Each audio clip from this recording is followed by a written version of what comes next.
Please, God. God forgive me. I love my wife so much. She's everything to me. All I did was try to protect her. This is 20-year-old Skylar Nemetz, an infantry soldier stationed at Fort Lewis, Washington. Skylar had just returned home from a 3-week training operation. But just hours after being reunited with his 19-year-old wife, Danielle, her deceased body was discovered by police in the couple's Lakewood apartment. Skylar would claim that Danielle had lost her life to what amounted to a tragic accident. But had it really been an accident? Or had something much more sinister occurred? Before we start, we would like to send our condolences to the friends and loved ones of Danielle Nemetz, who fell victim to the harrowing events described in this case.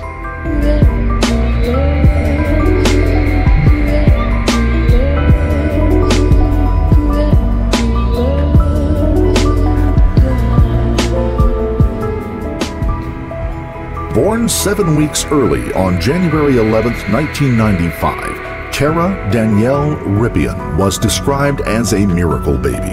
Tara, who later went by her middle name Danielle, had been born weighing just 3 pounds and was not predicted to survive the night. But Danielle had defeated those odds, and it was this inner drive and love of life that later would be remembered most by those who knew her. A flyer on the cheerleading squad, her teammates described her as a small stick of dynamite, owing to her petite frame and charismatic personality. But deep down, Danielle craved a sense of belonging. At just 2 years old, Danielle had lost her mother to cancer. She had been raised by her grandmother until the age of 14, when her grandmother also passed away. Danielle had moved in with her stepfather, Michael Bolton, but he had his own share of troubles to deal with. Her coach remembers Danielle seeking stability in the boys that she dated and their families.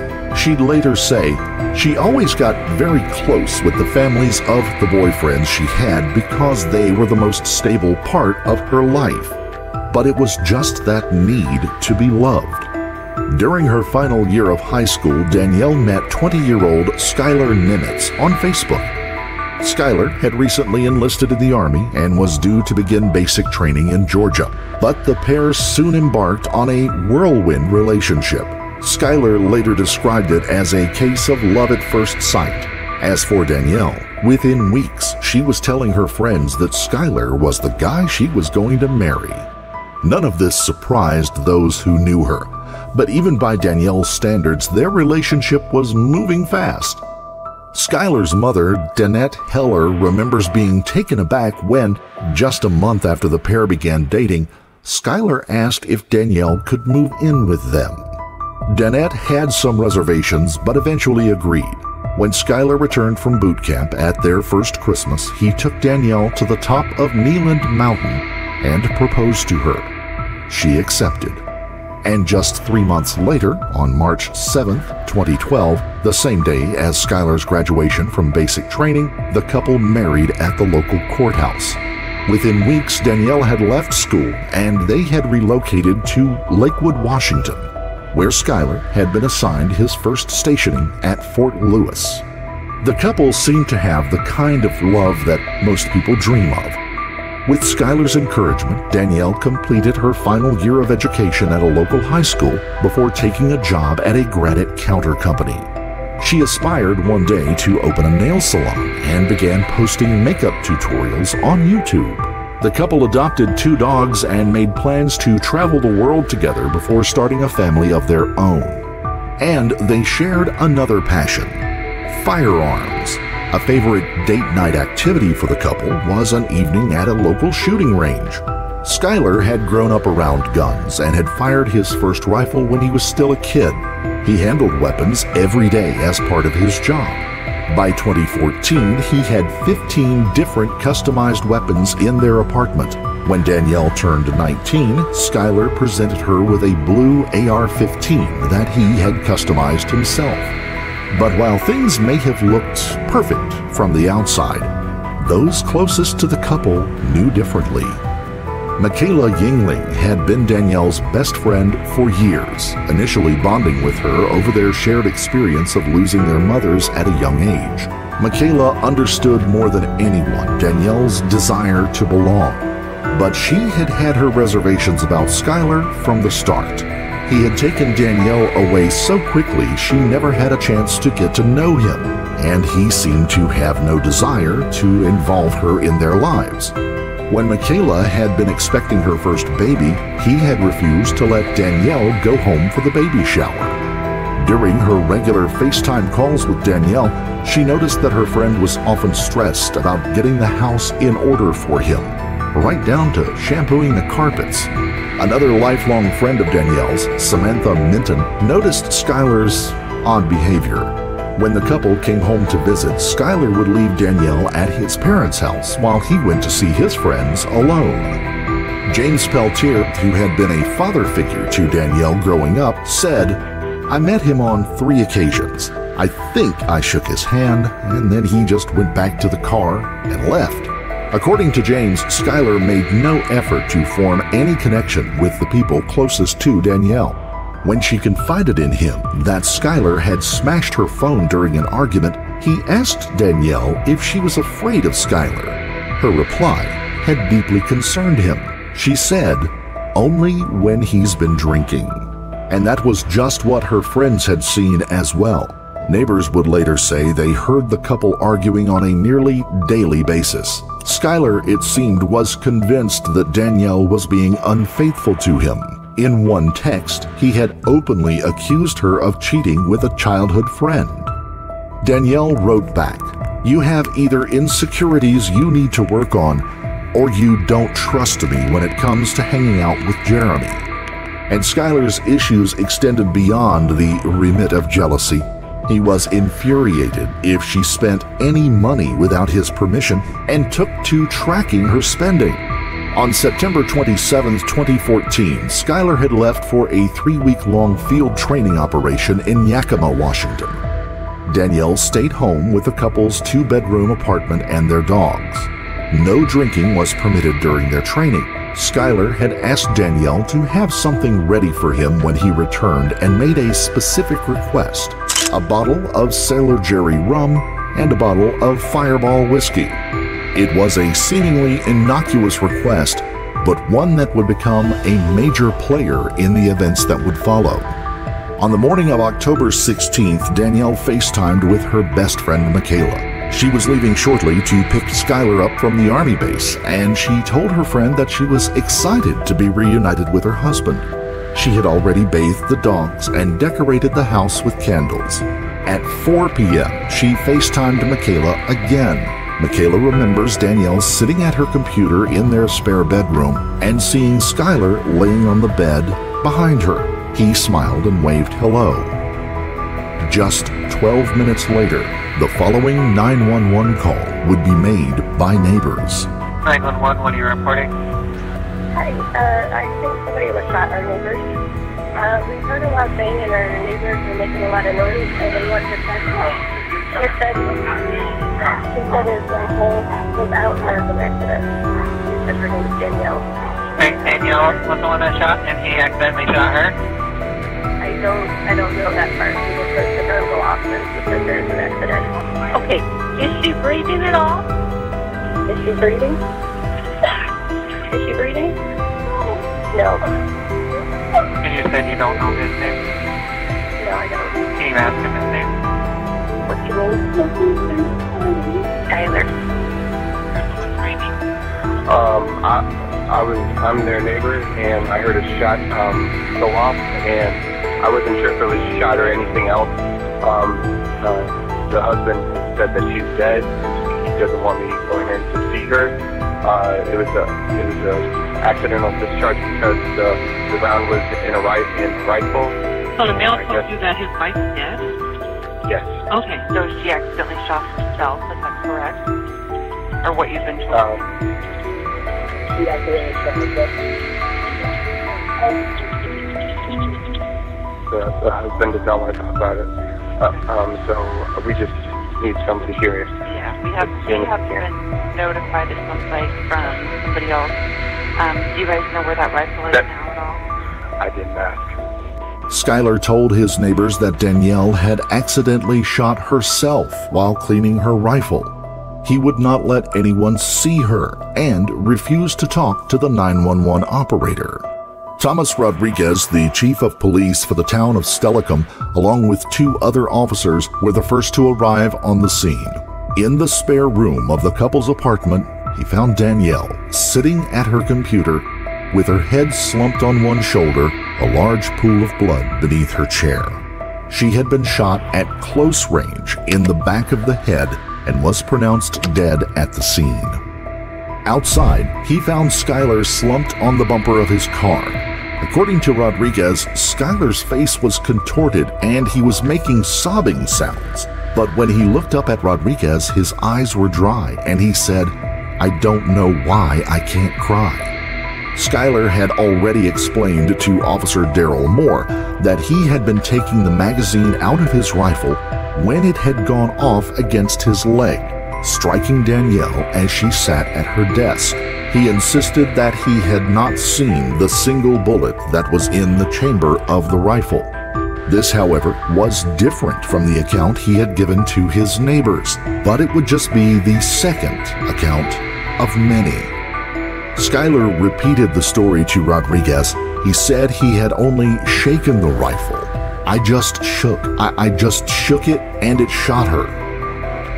At 6:07 p.m., Skylar was arrested and placed in the back of a patrol car, where he was informed that he was being recorded on camera, both audio and visual. A morose and silent Skylar would then launch into a bizarre monologue that would last the entire journey to the police precinct, a full 35 minutes. Later, people would comment that Skylar's antics, at times he was sobbing, at other times shouting, seemed more like a performance than a genuine expression of grief. He also seemed to be able to snap out of his grief anytime an officer addressed him. You call and come forward. Please be as patient as you can. So, okay? Awesome. Thank you. I appreciate it. Hey, sir, were you notified you're being audio and visually recorded? That's fine. I'm not going to do anything. Okay. Just so you know, you're on camera, okay? So you've been advised of your Miranda rights? Okay. Just hang tight, okay?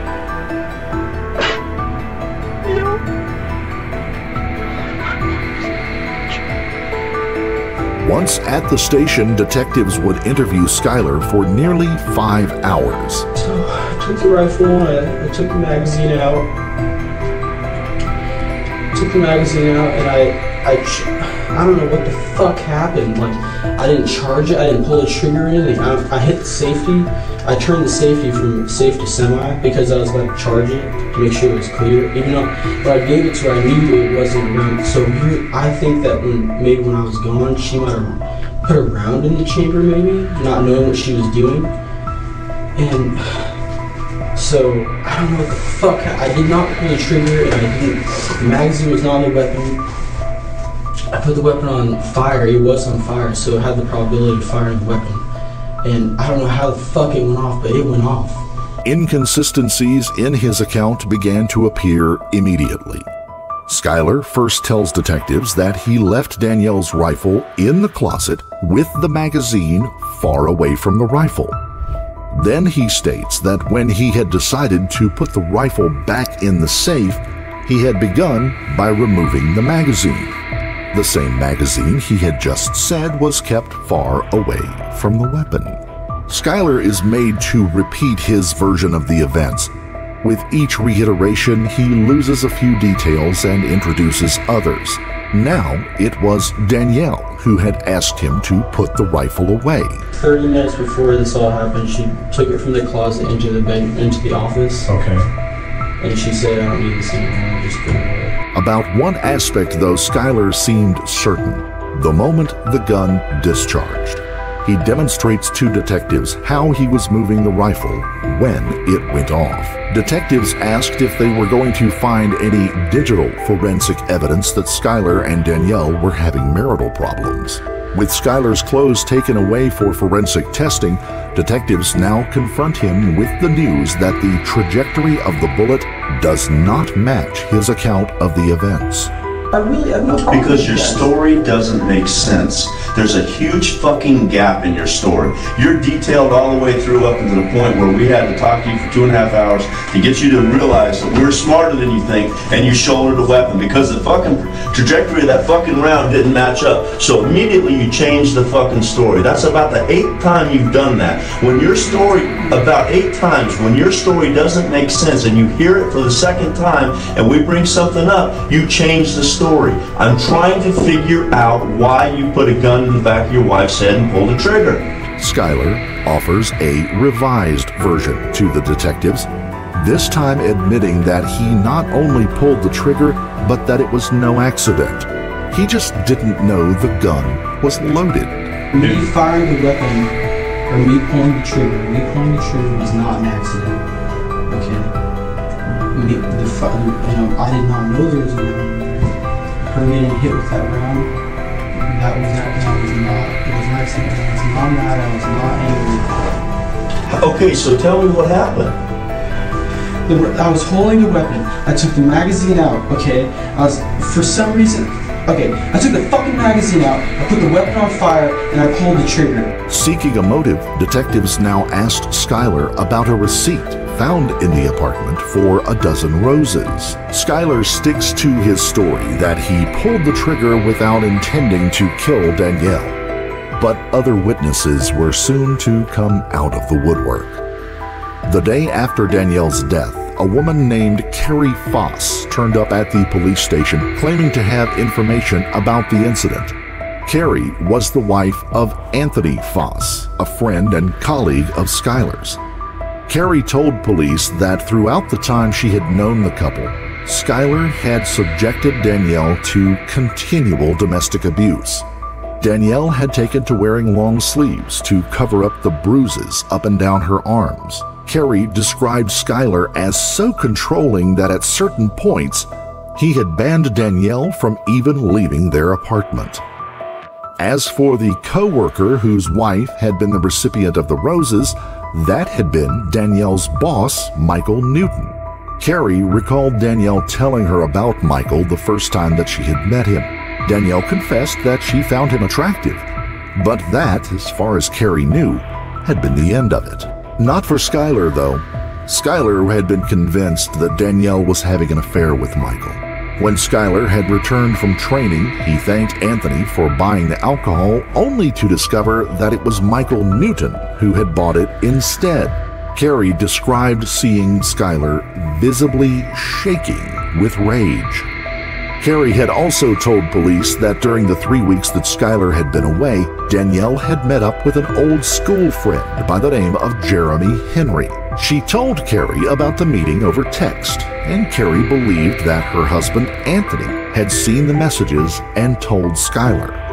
Detectives now spoke with Anthony Foss. Anthony admitted that he had been aware that Skylar had been violent with Danielle and that he and a former squad leader, Sam Phillips, had warned him that if it didn't stop, they would take action.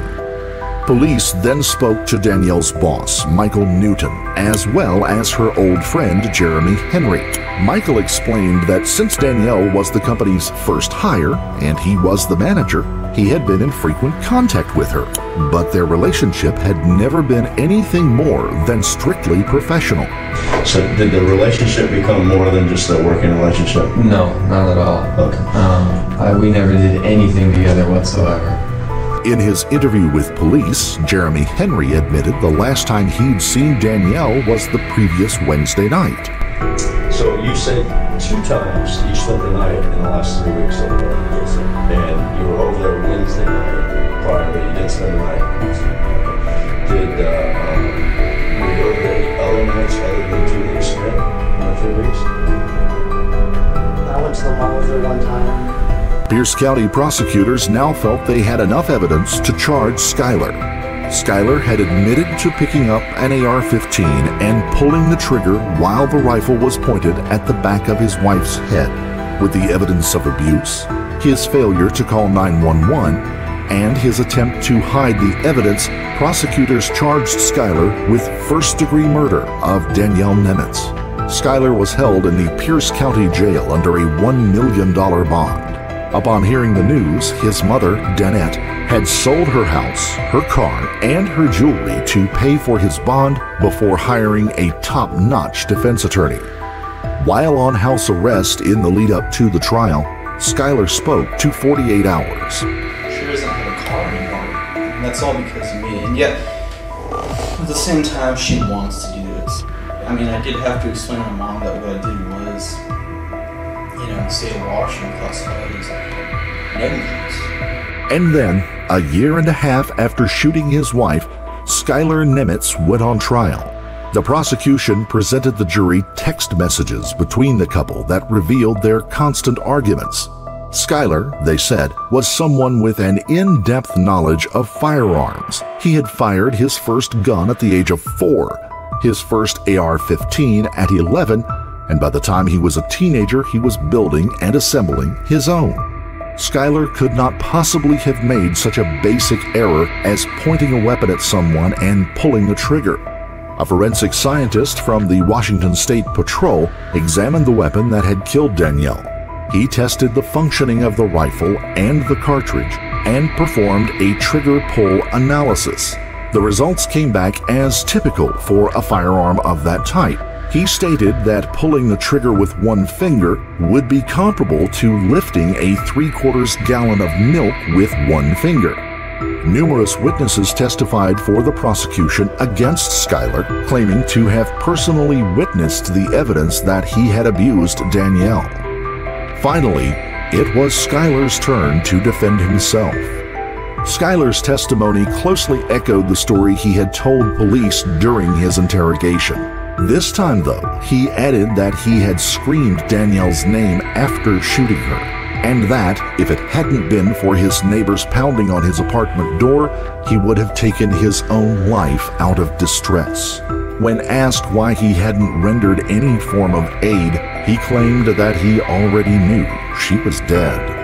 The prosecutor probed Skylar about the alcohol use and why, instead of holding his dying wife, he had chosen instead to get rid of the evidence by flushing the alcohol down a toilet. To this, Skylar got emotional, telling the jury that he wished he had done things differently. For some stupid apparent reason, I thought alcohol would be poured out, which is completely stupid. I don't know why. If I could have done what I wanted, if I could go back and do what was right, I would have sat there and held her. And I would have prayed. Skylar's fingers had allegedly been injured during the process of pulling the trigger. Prosecutors argued that the blood residues he had left around the apartment showed he had been in no hurry to get help or to answer the door to his neighbors. He left a considerable amount of blood at various locations within this apartment. I saw the pictures. Correct? Correct. Okay. That was when it happened, correct? As far as I know, I did not see the injury until I was in my interrogation. And I know that because in my interrogation, I see myself looking at it. You just testified that you injured your finger in the firing of that weapon. Yes, I did. Okay. So we know that only after you fired the weapon would you have left a blood trail in that apartment, correct? Yes. All right. And among the areas that you left blood was what's called a spatter, I guess, technical term, but a significant amount of blood around the door frame of your bedroom. Correct? I believe so. Okay. And we also know that you left a smear on the top of the refrigerator in the kitchen, correct? Yes, I've seen that picture. Okay. And you also left a smear by the slider, correct? Yes, I've also seen that picture. And that would positively indicate areas that you went before you ever answered the door, correct?